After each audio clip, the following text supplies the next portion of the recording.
এখানে খেলা হইতেছে, এই যে ক্রিকেট খেলা হইতেছে অনেকদিন পরে।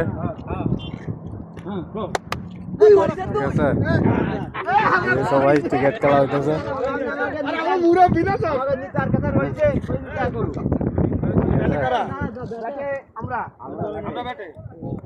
ক্রিকেট খেলা হইতেছে, খেলা স্টার্ট হইতেছে। ঠিক আছে, খেলা স্টার্ট হয়ে গেল। বিশাল বড় মাঠ। আমাদের সুমন কি করতেছে, ব্যাটিং করতেছে। ঠিক আছে, সুমন ব্যাটিং এ দাঁড়াইছে, আর এই যে সব লোক, অনেক লোক ব্যাটিং এ। ঠিক আছে, অনেক খোলামেলা জায়গা, এটা দেখতে পারতেছেন, অনেক খোলামেলা জায়গা মধ্যে। আমাদের বাসা ওই যে এখানে। সবাইকে ধন্যবাদ।